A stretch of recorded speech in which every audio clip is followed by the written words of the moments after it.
전남 순천 광양 곡성 굴의 의뢰 국회의원으로 당선된 더불어민주당의 권향엽 당선인 연결하도록 하겠습니다. 안녕하십니까? 안녕하세요. 순천 광양 곡성구례 권양엽입니다. 네. 이렇게 그 지역구 말씀하실 때도 상당히 넓다는 생각 드시죠? 넓어요. 실제는 많이 넓습니다. 예. 김문수 당선인에게도 이제 질문하려다가 못했는데 이 넓은 지역구를 이렇게 다 그 아우를 수 있을까라는 좀 걱정도 듭니다. 어떻습니까?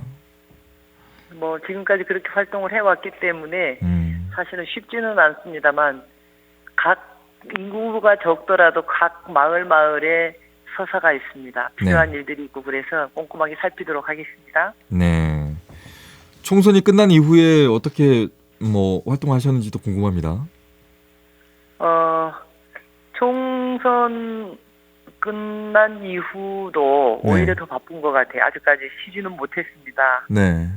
당선 인사, 아침 인사 늘 해왔듯이 그렇게 한동안은 또 아침 인사도 그렇게 거리에서 하기도 했고요. 각종 행사를 통해서 또 주민들 만나면서 이야기 듣고 인사 나누고 또 지역 현안들이 다 지금 현재 의원님들이 계시기 때문에 지방 의원님들이 계시기 때문에 지역 현안들을 챙기는 것 그런 것도 함께 진행이 되고 있고요. 그 다음에 이런 좀 인터뷰라든가 방송도 있고 또 제가 일을 하기 위해서 당선이 된 거잖아요. 그래서 네. 일을 하기 위한 준비들 또 면담 같은 것도 많이 있고 등원 준비도 하고 있고요. 그렇게 시간들을 보내고 있습니다. 네.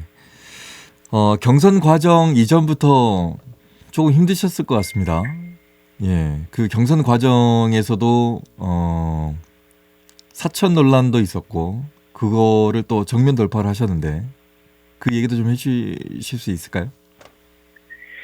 네, 아시다시피 저희 뭐 이번 공천 과정은 참 파란만장했습니다. 네.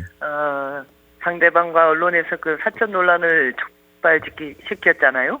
근데 이제 전략 공천을 반납하는 과정이 사실은 저에게는 큰 시련이었죠. 제가 네. 한번 낙선을 해본 경험도 있기 때문에 사실은 두렵기도 했었습니다. 근데 이제 이 선택을 하고 나니까 반응이 아주 달랐어요. 어떤 분들은 왜 굳이 그런 가시밭길을 가려고 했냐. 잘못했다.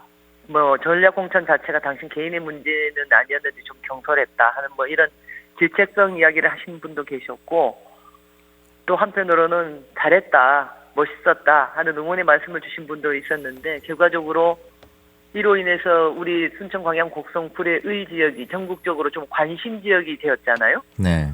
당선이 된 지금 입장에서 보면은 좀 전화 이복의 계기가 된다 이렇게 봅니다. 겪었죠. 전남에서 보면은 여성 의원들은 46년 만에 된 겁니다. 경선을 선택한 때는 주위에서 반대가 정말 많았을 것 같은데 어떻습니까? 이것을 누구하고 뭐 상의하고 이렇게 한 게 아니라 제가 전략적 판단으로 그렇게 이루어진 거라서 많이들 당황해 하셨죠. 실제로 많이 당황했었고 특히 이제 여성들 같은 경우는 사실 참여가 쉽지 않았고 46년 만이라고 하는데 8대 국회의원을 지냈던 김윤덕 의원님 같은 경우 당시 전국구를 하고 나서 9대 10대 때 나주 화순 지역에 출마를 해서 했었던 분인데 그 이후로는 여성들이 없었기 때문에 이번에 이제 여성 전략 특구로 지정돼서 공천이 된 것은 큰 기대가 있었던 것이죠. 특히 여성들 같은 경우는 이 전략 공천을 반납하고 경선으로 간다고 해서 이 선택에 대해서 굉장히 당혹스러워하고 좀 그런 상황이었습니다. 네.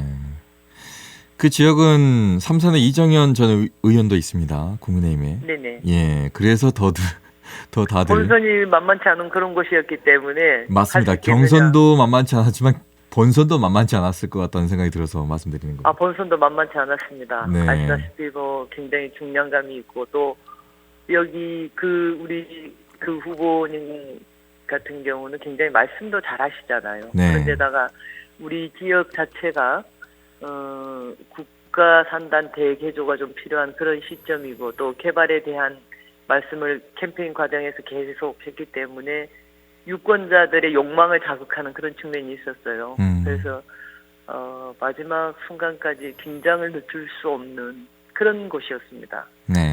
그래서 선거운동이 허락하는 4월 9일 자정 직전까지 도보 유세하면서 최선을 다했죠. 대표적인 공약을 좀 듣고 싶습니다. 예.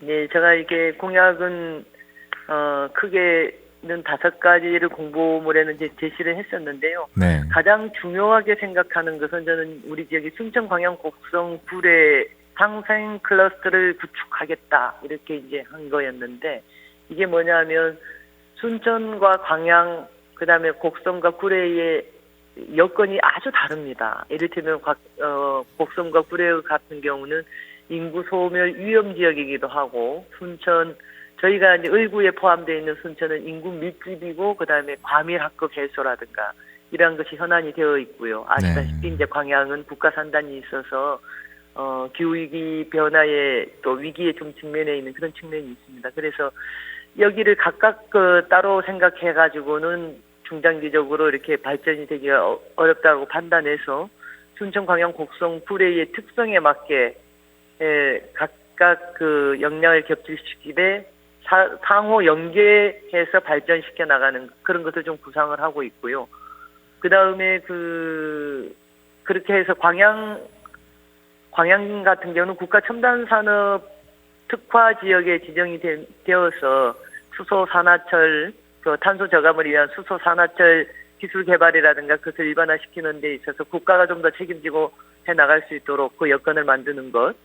그다음에 전남 동북권에 통합물류센터를 건립하는 것. 네. 좋은 일자리가 있어야 젊은 인력들이 많이 올 수 있잖아요. 그리고 네. 정주 여건을 개선해서 이들이 출산 육아 그다음에 문화적인 향유를 하면서 지속적으로 여기서 일할 수 있는 터전을 만드는 것 그런 것이 중요하다고 생각합니다. 네. 그리고 그 섬진강유역 환경청 설립 2020년도에 우리가 굉장히 큰 그 수해 피해를 입기도 했지 않습니까? 곡성 구례 지역 같은 경우. 그래서 곡성과 구례는 그 특성에 맞게 생태를 보존하면서 생태 관광 그다음에 그 혁신적인 농공산 단지 이러한 것들을 좀 구축해 보려고 준비를 하고 있습니다. 네. 그 중에서도 가장 좀 역점을 두는 것은 우선적으로 우리 지역이 그 국가 산단에 대한 의존도가 높은 지역이기 때문에 방금도 말씀드렸다시피 국가 첨단 전략 산업에 바이오나 반도체처럼 제철도 포함을 시켜서 그 수소 환원 제철 환원 제철 기술을 개발해서 새로운 동력을 확보하고 싶습니다. 네.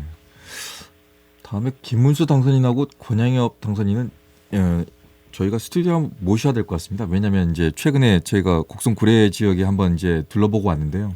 네.